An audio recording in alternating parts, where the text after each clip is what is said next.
Dono la paraula al senyor Joan Eras Costa. Bona tarda.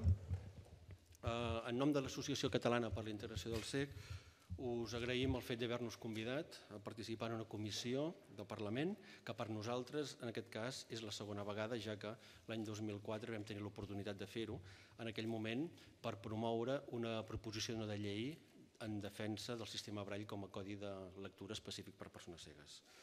Nosaltres som una entitat petita que vam néixer fa més de 20 anys i que la nostra vida com a entitat de base, que no presta serveis però que sí que treballa activament per la defensa de la integració de les persones cegues, està molt lligada amb la llei d'accessibilitat i amb el codi que avui encara és vigent i que esperem que per poc temps, perquè la nova llei i el nou codi entrin en funcionament aviat.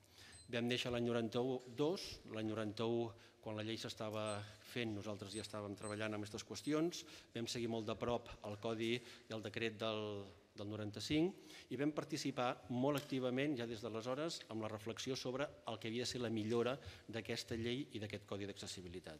Vam participar molt activament en els esborranys que avui de moment estan al calaix i que esperem que ben de seguida tornin a tenir la llum i una llum forta i viva per guiar l'accessibilitat d'aquest país els propers anys. Com a entitat, valorem positivament la redacció actual d'aquesta llei perquè considerem que obre camins, obre perspectives de futur, que això és el que una llei d'aquest tipus ha de determinar, malgrat que pel nostre gust ens hauria agradat que tot el que fa referència a l'accessibilitat cultural tingués un pes més fort. Si nosaltres llegim la Convenció de les Nacions Unides sobre la discapacitat, ja especifica en el seu article 30 la necessitat de garantir l'accessibilitat a la cultura com un element fonamental de tota societat. Aquí, en la sessió anterior de compareixences, es va comentar que l'accessibilitat cultural podria entendre's i hauríem d'entendre-la com una quarta pota d'un estat del benestar, d'una societat que realment vulgui construir-se sobre pilars d'autèntica democràcia. A la llei no hi és aquesta referència explícita i en aquest sentit nosaltres formulem una de les primeres nostres esmenes per intentar cobrir aquest buit. Sigui com sigui, valorem però positivament aquesta llei, com deia, i nosaltres com a entitat l'avalarem sempre que considerem que és molt important dues condicions, sempre que es tinguin en compte dues qüestions. En primer lloc, que s'incorporin algunes de les esmenes que hem proposat, evidentment nosaltres com a entitat, per això estem aquí, però també moltes de les altres entitats que han comparegut aquí, que crec que aporten dins un marc legal general, que és una llei, aporten una certa concreció, un cert disseny del paisatge del que ha de ser l'accessibilitat els propers 10-15 anys. I en segon lloc, també avalarem aquesta llei amb el compromís, si hi ha un compromís ferm, que el desenvolupament amb el codi d'accessibilitat sigui realment en un termini breu. Si aquest desenvolupament de la llei amb un codi es dilata en el temps, la seva força, la seva energia, la seva realitat es veurà molt minvada. En aquest sentit, doncs, i sent conscients que les coses, les esmenes, les reflexions que nosaltres presentem van tenir també l'aval de l'Associació Discapacitat Visual Catalunya, als quals agraïm i també la seva presència aquí, com van dir en la seva compareixença, i que pensem que sintonitzen perfectament amb el que altres entitats de persones amb discapacitat visual o de persones amb discapacitat sensorial han expressat des d'aquests micròfons, considerem que no són unes esmenes que canviïn substancialment ni que aportin grans modificacions al redactat actual, sinó que puntualitzen en la línia que nosaltres considerem necessària. En aquest sentit, no faré una lectura extensa, no té cap sentit. En el dossier que vostès tenen, el primer full correspon a les esmenes que nosaltres hem presentat i que amb la pràctica totalitat de les forces polítiques hem tingut l'oportunitat de comentar. Simplement la recordaré per poder presentar-les i per poder d'alguna manera justificar el per què per nosaltres són tan importants. El primer bloc fa referència a la importància, com dèiem fa una estona, d'introduir en l'article 35 un punt que demani que els equipaments culturals realitzin un pla d'accessibilitat als continguts. Per suplir aquella mancança que dèiem, que la Convenció sí que preveu i que de moment la llei no preveu, nosaltres pensem que la cultura requereix un esforç, una validació des de la llei més important. L'accessibilitat a la cultura a Catalunya, des de principis dels 90, ha viscut experiències importants. No faré una llista, però sí que m'agradaria citar aquí, i a nivell d'homenatge, a nosaltres sempre ens agrada fer-ho, a la gent que va començar a fer coses importants. El Museu d'Art de Girona, a principis dels 90, va fer una experiència d'accessibilitat per a persones cegues digna d'admiració. Després es van realitzar un seguit de maquetes a monuments fonamentals del país, la Seu Vella de Lleida, Sant Cugat i la Bertran, que són també un exemple de garantia de l'accessibilitat de monuments in situ. No cal dir que també, a meitats dels 90, el Teatre Nacional de Catalunya va començar a incorporar sessions d'audiodescripció. A principis dels anys 2000, de la dècada dels 2000, hi va haver iniciatives en biblioteques de dotar-les d'equipaments tiflotecnològics perquè les persones cegues puguem accedir amb més plenitud als continguts. Hi va haver, sens dubte, cal fer referència al fòrum del 2004, que més enllà d'altres consideracions va ser un exemple d'accessibilitat a la cultura. També després hi ha hagut experiències molt potents com la Pedrera, com l'Esmirada Tàctil de la Diputació i més recentment la Fundació Miró, el Teatre Lliure de Gràcia amb programes de Brall demà, amb espectacles de teatre infantil, etc. Demà alguns assistirem a una presentació d'equipaments i de serveis i de recursos en una biblioteca de Barcelona per persones cegues. Interessantíssim, interessantíssim. I en el Centre Cultural del Born no ho hem vist, però ens han dit que també hi ha mesures previstes. Això demana que la realitat i el que diu la Convenció posi una mica més d'èmfasi en la qüestió de la cultura. Per això proposem que es facin aquests plans d'accessibilitat dels continguts. Al segon document que tenen al dossier hi ha un exemple que nosaltres hem elaborat del que voldria dir un pla d'accessibilitat als continguts culturals. El poden mirar, el poden llegir i veuran sobretot que és un document àgil, un document de treball. No es tracta de fer declaracions d'intencions, ni de fer grans coses, sinó de plantejar-se cada equipament cultural, un museu, un teatre, una biblioteca, un espai natural, què ofereixen al públic, quins recursos tenen i quines mesures d'accessibilitat poden prendre, poden anar realitzant i desenvolupant perquè la cosa millori. En aquest sentit, jo damunt de la taula tinc, per exemple, a nivell de reproduccions, una reproducció de la Torre de Pisa, petita, molt bonica, que això a una persona cega, si la pot tocar, ara estem aquí, però la Pisa al costat de la Real et dona una indicació meravellosa del que hi ha. Passejar-te després, si es pot, que em sembla que ara no es pot, pel monument, doncs, havent-lo tocat, havent-lo conegut directament, dona molta més informació.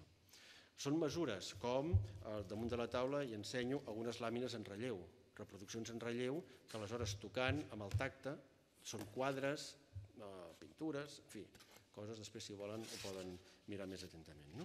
Tot això es pot regular i concretar en un document. Aquest document ha de donar aquestes línies de treball i implicar a tot l'equip humà que treballa en l'equipament cultural perquè l'accessibilitat a la cultura sigui una realitat.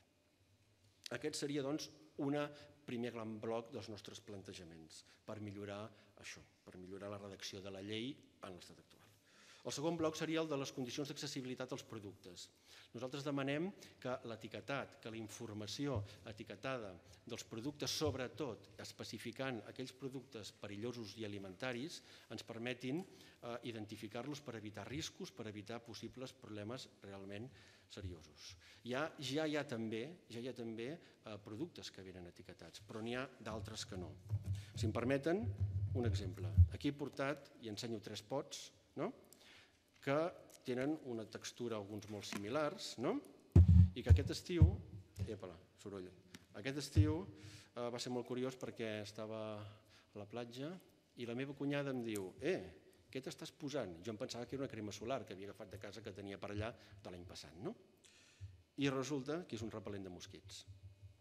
El seu pot, si el veuen, el toquen, la seva forma, fins i tot la seva olor, perquè no és un repel·lent de mosquits aquells que fa tanta pudor, diguem-ne, doncs es presta a confusió.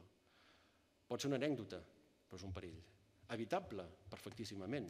Sànex, etiqueta, envasos d'aquestes característiques amb sistema Braille. Tan senzill com això.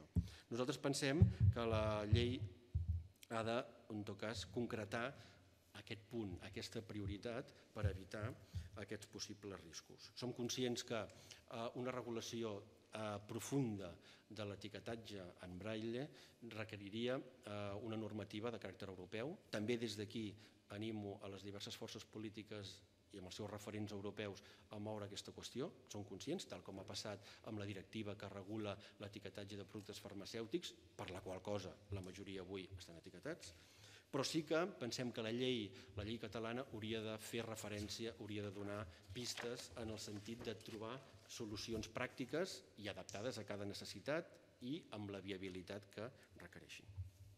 Un tercer àmbit, un tercer bloc que aquí us plantejàvem era la qüestió de la relació amb les administracions.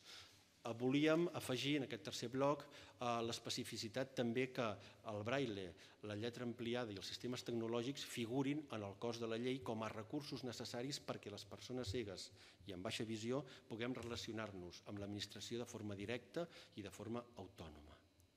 També ho diu això el cos de la Convenció de les Nacions Unides en l'article 21. També és interessant.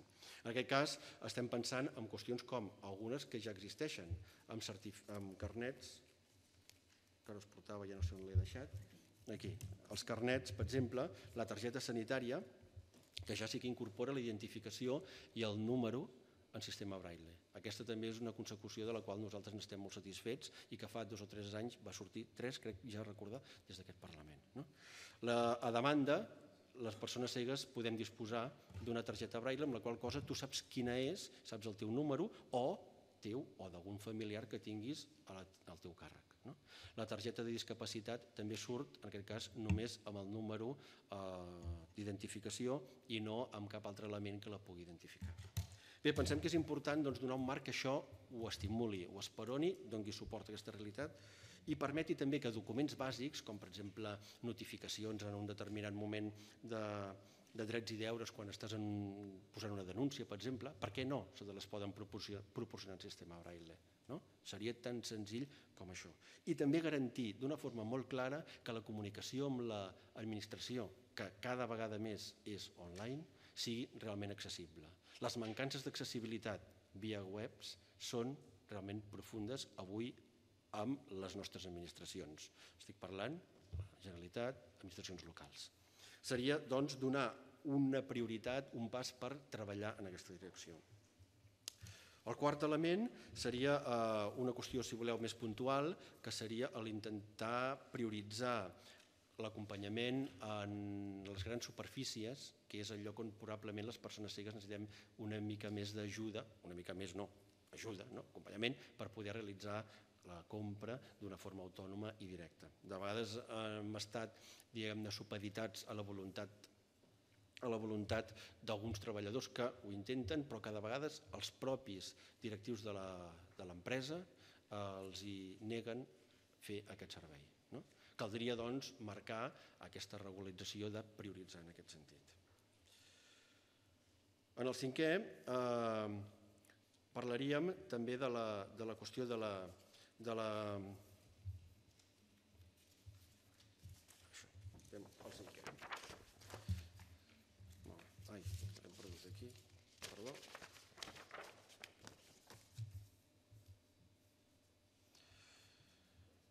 Seria plantejar la relació amb empreses subministradores de serveis que en aquest cas sí que pensem que també haurien de garantir la lletra ampliada, en braille, la lletra ampliada en els seus serveis, en la seva oferta de serveis, perquè la nostra relació de consumidors pugui ser també equiparable als altres consumidors i autònoma.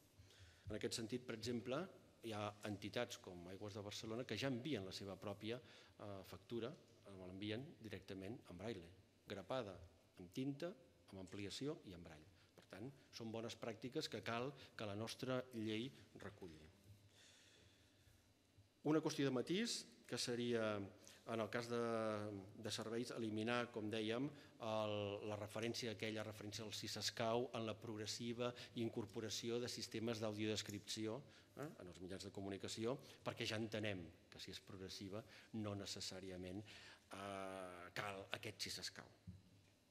I finalment, en els últims apartats, en el que seria la relació en referència al Consell de Promoció de l'Accessibilitat, bé, nosaltres sí que ens agradaria fer uns petits matisos que obrissin la porta també a la col·laboració i la participació d'aquelles entitats que a la Catalunya d'avui existim de forma plural en l'àmbit de les persones amb discapacitat visual.